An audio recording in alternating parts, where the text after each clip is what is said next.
उसको भरे दरबार में नंगा कर रहे हो। यार इतना चिढ़ते हो मुसलमानों से तो बैलगाड़ी पे चलो, पेट्रोल भी दुबई से आता है। अकबर आरएसएस का आदमी था, बहुत मानता औरंगजेब, आसमान में ऐसे उंगली डाल के छेद कर दिया था। ज़्यादातर ज्ञान आज के समय में लोग व्हाट्सएप से ले रहे हैं, फेसबुक से ले रहे हैं, किताब नहीं पढ़ते। अंग्रेजों को साजिश करनी पड़ी चौरी चौरा की, गांधी जी को पकड़ के 6 साल के लिए जेल में डाल दिया। ये देश के लोग दिलबाग गुटखा खा के घूमने वाले। भगत सिंह गांधी जी से अलग थोड़ी हैं। अगर गांधी जी उनको जागृत नहीं करते, भगत सिंह क्या करते फिर? राजनीति में इमोशन से काम नहीं चलता, नहीं तो सबके खाते में 15 लाख होते। बहुत हुई पेट्रोल डीजल की मार, अब रो रहे लोग। तो अब जब तक नेहरू जी डिफेम नहीं होंगे तब तक कांग्रेस का जनाधार कैसे खत्म होगा?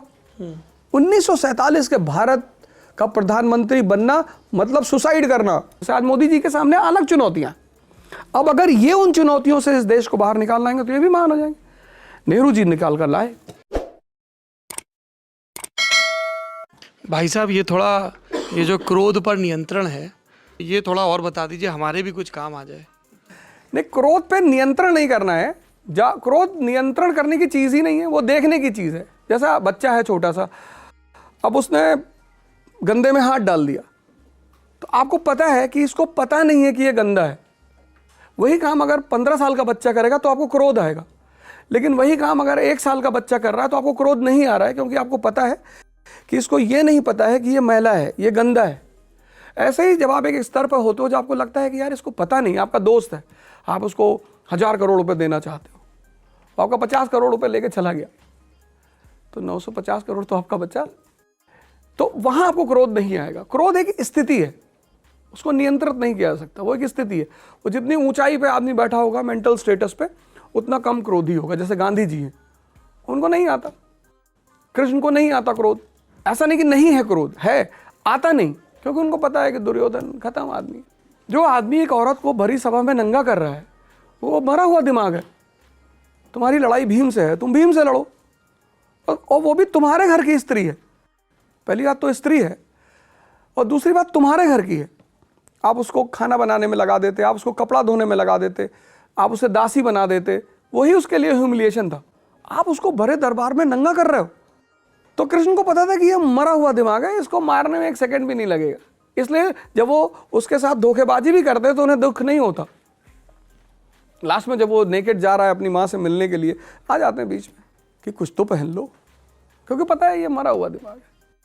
तो मरे हुए दिमाग को क्रोध आएगा। वो बार बार पे, अगर आप महाभारत सीरियल देखो, उसको बार बार क्रोध आता है, मामा तो ताव में आ जाएगा हर बात पे, मरा हुआ दिमाग है। तो इसीलिए ध्यान पर मैं बार बार जोर देता हूँ कि व्यक्ति को अगर अपने जीवन को महान बनाना है, या महान या कुछ भी बनाना है, तो उसे ध्यान करना चाहिए। आपके कई आलोचक कहते हैं कि जब हिंदू धर्म की बात आती है तब तो अवध ओझा सर खूब उदाहरण देते हैं, व्याख्याएं करते हैं, और जैसे ही औरंगज़ेब से इल्तुतमिश का जिक्र आता है या इस्लाम का जिक्र आता है तो उनके अधरों से फूल झड़ते हैं। ये वाक्य लिखे गए कई आपके वीडियोस के कमेंट्स में। जाकिर नाइक के भी किसी वीडियो का बहुत जिक्र हुआ है, क्या है प्रसंग सर? राजा राम मोहन रॉय ने हिंदू धर्म के सुधार की बात की, ईश्वरचंद विद्यासागर ने हिंदू धर्म के सुधार की बात की, स्वामी दयानंद सरस्वती ने हिंदू धर्म। हम अपने घर के जिम्मेदार हैं, अपने घर के। तो जब मैं अपने धर्म की कुरीतियों पर की बात करता हूँ, कुरीतियों की, तो मेरा उद्देश्य होता है कि हमारे लोग उन बातों को समझें, उन बातों को ओवरकम करें और उससे बाहर निकलें, जिससे कि इस धर्म के मानने वाले महान बन सकें, उनका नाम हो, वो आगे बढ़े। सबसे ज़्यादा हमें कौन टॉर्चर करता है जीवन में? हमारे माँ बाप। इसका मतलब ये थोड़ी कि वो हमारे दुश्मन है, वही तो हमें महान बनाना चाहते हैं। जो भी कड़वा है वो फ़ायदेमंद है। लेकिन जब मैं इस्लाम के बारे में बोलता हूँ तो इस्लाम धर्म पर मैं कुछ कह ही नहीं सकता, ईसाइयत पे मैं कुछ कह ही नहीं सकता, मेरी अथॉरिटी नहीं है और कोई नहीं कह सकता। मैंने हिंदू धर्म पर कभी कुछ नहीं कहा। मेरे इतने सारे वीडियोस मेरे चैनल पे पड़े हुए हैं, मैंने बताया कि राम का मतलब क्या है और राम कौन है। और तो ये मेरे आलोचक क्या करते हैं कि उन चीज़ों को मैनिपुलेट करके एक वर्ग मेरे खिलाफ खड़ा करना चाहते हैं, जिससे कि वो दिखा सकें कि देखो भैया ये आदमी इसको पैसा आता है दुबई से। कहाँ? दुबई से? हाँ, कहते वो फैजल जी के साथ काम करते हैं। तो अच्छा, चूंकि आप एक मुस्लिम व्यक्ति के साथ काम करते हैं तो पैसा दुबई से ही आता होगा। हाँ हाँ, तो कहते हैं भाई दुबई से पैसा आता। फिर जब मैं उनसे कहता हूँ कि यार इतना चिढ़ते हो मुसलमानों से, तो बैलगाड़ी पे चलो, पेट्रोल भी दुबई से आता है।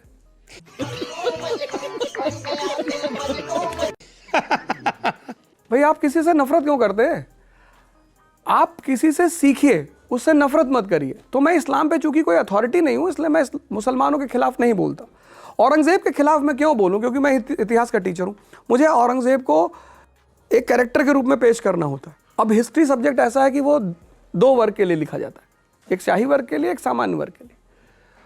अब मेरा जो कार बनाता है रहीम, वो कभी स्कूल नहीं गया, लेकिन उसको औरंगजेब के बारे में सब पता है। मैं उसको पूछता हूँ कि तुझे अलाउद्दीन खिलजी के बारे में पता? अरे नहीं भैया। अकबर के बारे में? अकबर आरएसएस का आदमी था।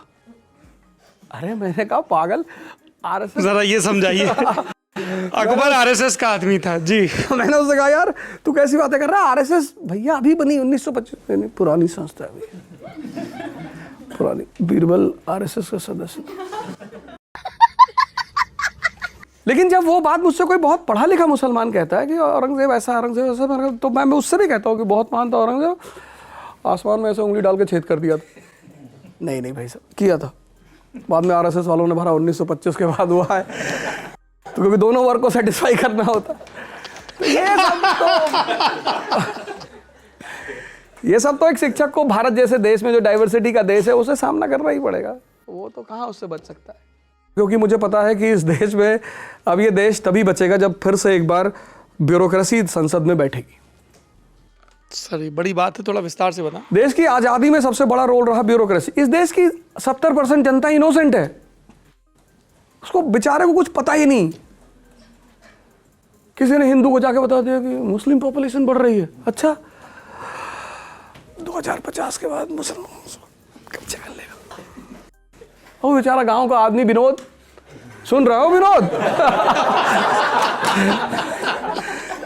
मुल्ला लोगों की जनसंख्या बढ़ रही है, 2050 के बाद तुम्हारे बच्चे इनके यहाँ गुलामी करेंगे। पर कभी कोई कहे कि अवध ओझा जी आपके विचार इतने क्रांतिकारी हैं, एक स्कूल तक उनको महदूद क्यों रखा जाए?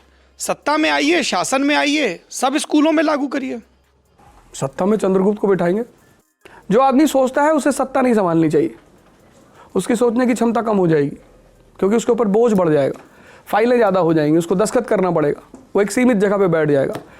मैं गांधी से प्रभावित हूँ कि साबरमती आश्रम होना चाहिए, जहाँ जमनालाल बजाज भी आगे ज़मीन पे बैठे हुए हैं, जहाँ पे कालनबेग जैसा पत्रकार आता है कि आप ढोंगी आदमी हैं। कालनबेग जर्मन का पत्रकार था, तो गांधी जी के पास आया कि आप ढोंगी आदमी हैं, आप ढोंग करते हैं आप, और मैं आपके साथ 1 हफ्ते रहूँगा, मैं आपको एक्सपोज करूँगा।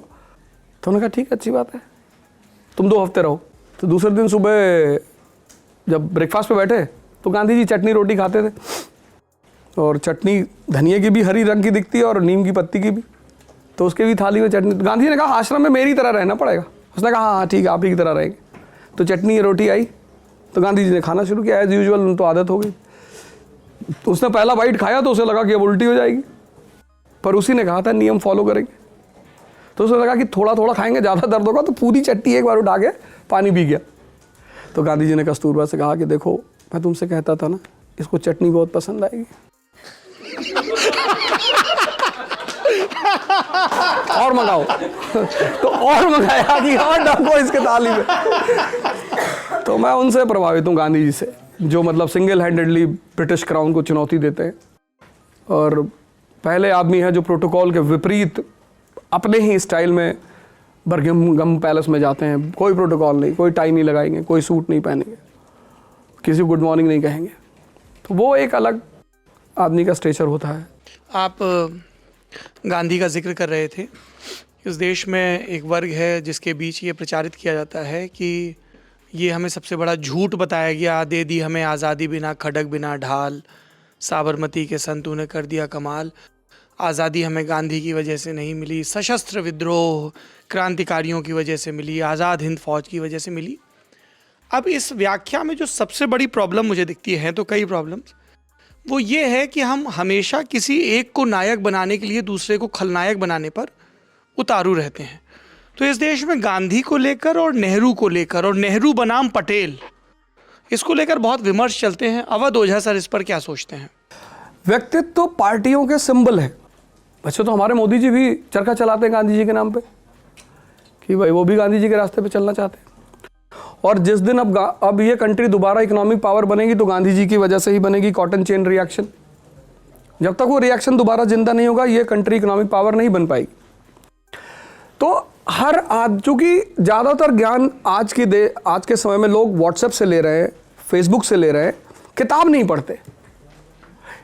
ये वजह है लोगों के मन में ये भाव पैदा होने की, क्योंकि उनका जो नरेटिव है वो किसी का दिया हुआ है, उन्होंने किताबें नहीं पढ़ी। और किताबें भी स्टैंडर्ड पब्लिकेशन की होती हैं और लोकल पब्लिकेशन की होती हैं।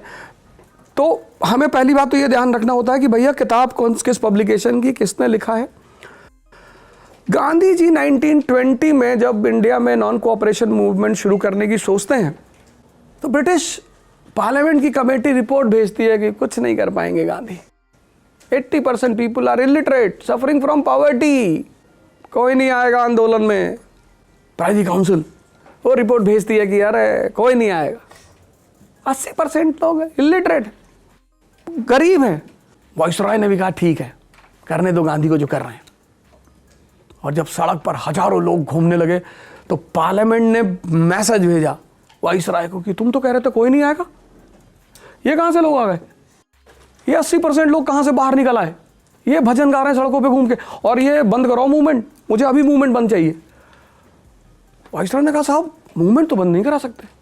कहा कुछ भी करो, मारो पीटो। बोले मार तो सकते नहीं साहब, ये रोड पे घूम रहे भजन गाते हुए, ईश्वर अल्लाह तेरे नाम, इनको बुद्धि दे भगवान।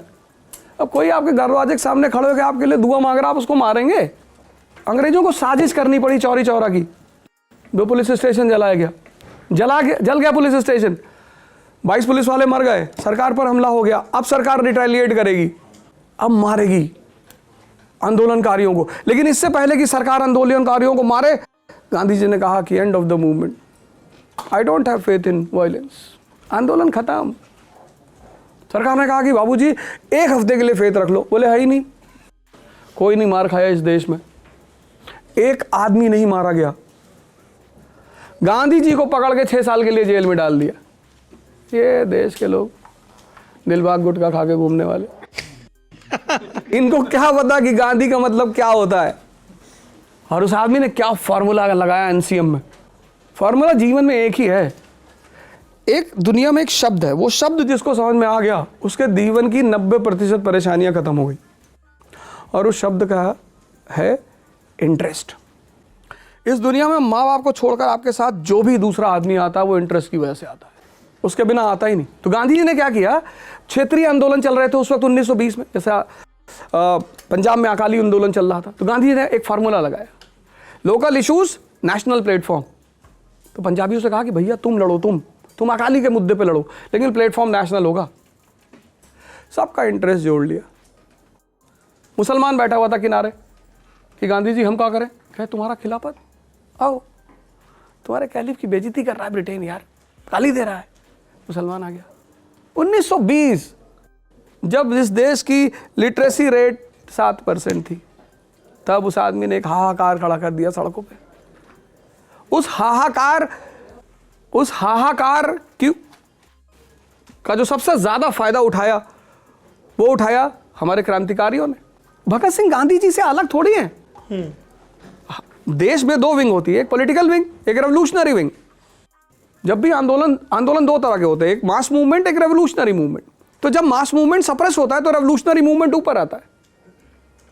तो जैसे ही आप देखोगे नॉन कोऑपरेशन खत्म होता है, HRA सामने आ जाती है, हिंदुस्तान रिपब्लिकन आर्मी। तो वो जो लोग हजारों सड़क पर आए गांधी जी की वजह से, वो जागृत हुए। अगर गांधी जी उनको जागृत नहीं करते, भगत सिंह क्या करते फिर? सिर्फ लाहौर यूनिवर्सिटी के स्टूडेंटों से लेकर काम थोड़ी चलता। राजनीतिक जागरूकता पैदा की गांधी ने। गांधी ने युद्ध नहीं किया। संत युद्ध क्यों करेगा? संत जगाएगा। गांधी जगा रहे थे। उस जागे हुए आदमी को युद्ध कौन करा रहा था? भगत सिंह। तो दोनों एक दूसरे के पूरक है। यह है हिस्ट्री। और नेहरू को लेकर जो बातें होती हैं, नेहरू तो एक बहुत विद्वान आदमी है और डिप्लोमेटिक आदमी। राजनीति में इमोशन से काम नहीं चलता, नहीं तो सबके खाते में 15 लाख होते। अगर ऐसा ही होता, राजनीति इमोशन को यूज करना जानती है। आम आदमी को पास कहाँ दिमाग अगर होता तो आम आदमी शोषित ही क्यों होता। बहुत हुई पेट्रोल डीजल की मार।